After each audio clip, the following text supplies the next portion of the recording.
Strap in, kid. Hello, welcome to the Very Bad Batch Explosion Network's after show, breaking down, discussing each and every episode of the Disney Plus original Star Wars series, The Bad Batch. My name's Dylan Blight, and joining me, Ashley Hobley. Hey Dylan, excited to be here and excited that Star Wars once again is ripping off Dune. True, sandworms, yeah, come on. But that was in like that was in like snowy area. Yeah, it was a twist. Yeah, Ice worms. Yeah. Got they changed it up. It all comes back to Dune. It does. Episode 5 of Season 3, The Return.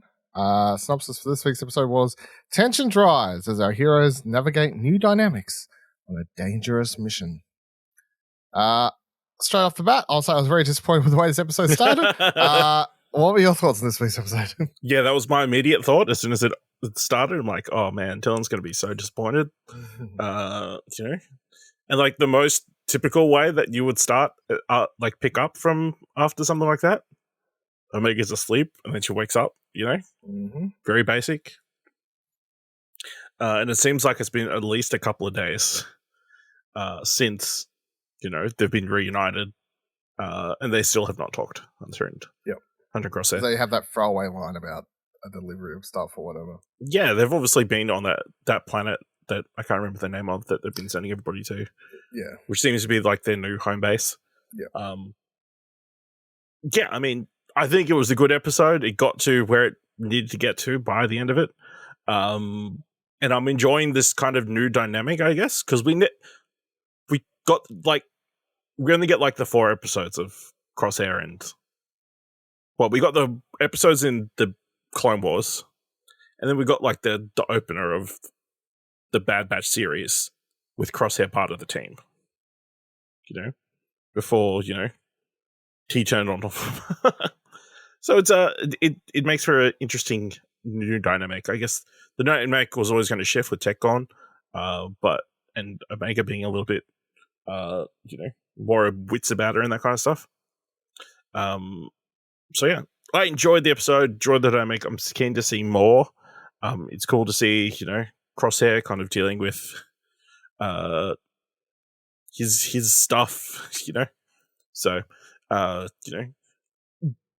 yeah. This is the first mission he's kind of going on since he killed that Imperial dude. So, it'll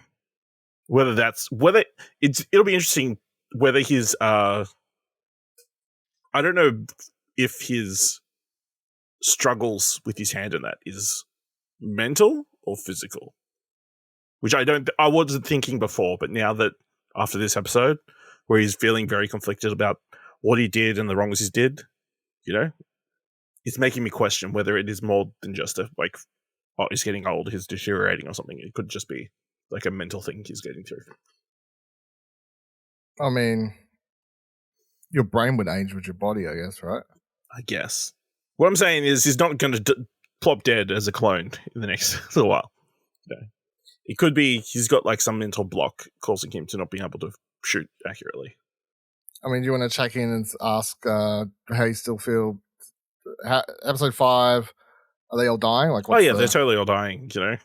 It's going to be even sadder when Batcher gets killed. Batch is being such a good boy. Batcher is being a good boy. That's the truly surprising thing about this season so far. Batcher. Yeah. Went into it thinking we wouldn't have any new characters. That's highly unnecessary. Tech has been replaced. With a dog. Yeah. It was the only thing that fans could have accepted. The only replacement you could make that makes fans would accept. I thought it's a good episode, but it's pretty straightforward, I guess, isn't it? Mm-hmm. There's not a lot to discuss. Oh no, there's some sort of beast that's trying to kill us while we're in this base. While we're trying to get information. We need to get our defenses back up. Well, it's like they just wanted to do a storyline where they had to team up. Where they had to team up and overcome. They had to have trust in each other.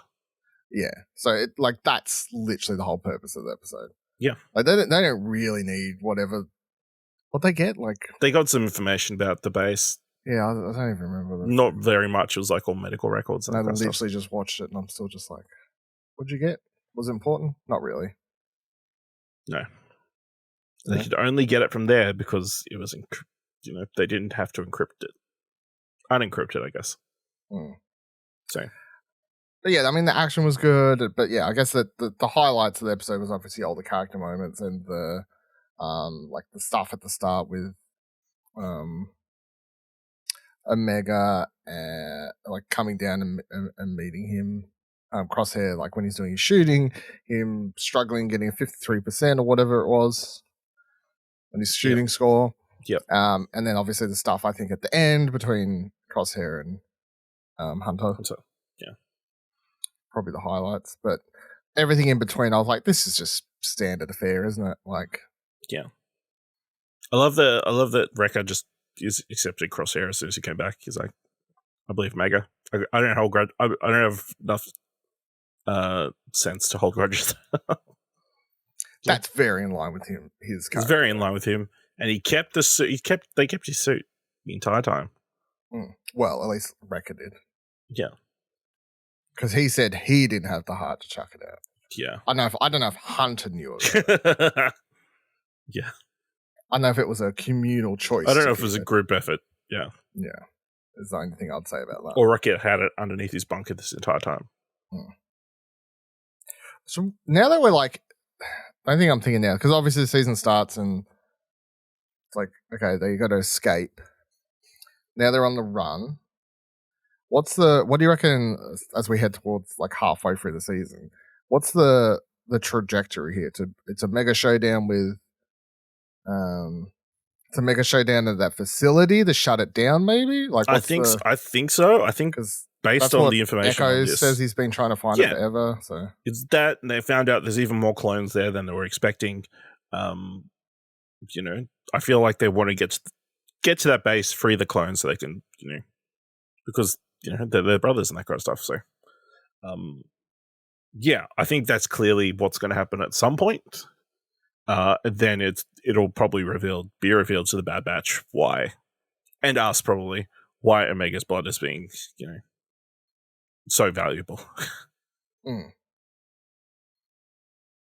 Stoke for cloning reasons, for force cloning reasons, for M count reasons. Love the M counts. All right, I got nothing else for this week. Did you have? No, the only thing I had the most gruesome thought is like, I mean, the only way that, like, how are they going to get out of this? Like, there's no way that Omega can survive, right? I think Omega can survive somehow. Like but you can always be on the run, potentially, unless they fake her death or something. I don't think any of the clones can survive. Well, yeah, that's just genetics. Yeah. Well, genetics, DNA, and whatever. Yeah. But I mean, I'm not against Omega surviving. I don't know. The Empire is just going to keep chasing it to the ends of the galaxy. And it's not like they can fake her death or anything because they still want her body, I guess, for the blood. True. So what's your gruesome thought? She has to just to die in a way that gets rid of all of her DNA. Just to burn her own body? Yeah, she goes visit Darth Vader and Mustafa. It's the only planet with lava. Apparently. All right. On that thought. On that gruesome note. About this kids show. Yep. You said it. I certainly did. Thank you for joining us for another episode of The Very Bad Batch. Please subscribe to this podcast, Hold Kind of Entries, of course, to get all the other Star Wars content in the future. I don't know what's after this. Andor Season 2? The Acolyte. Oh, The Acolyte. That's right. They said it's sometime halfway through this year. Halfway through the year. That's true. So I forgot about that. Just wait. Any day. Excited for that. We are excited for The Acolyte. Any day a trailer should surely drop, right? Maybe towards the end of this season. Maybe. May the 4th. I don't know. Follow our Twitters, explosionhour.com/Twitter, for join our Discord, explosionhour.com/Discord. And if you want to support the website, explosionhour.com/support, takes you to our Ko-fi page. Until next week, we'll be back to discuss double episode next week. Double episode, I'm pretty sure. Double episode next week, we're pretty sure. All right. Goodbye.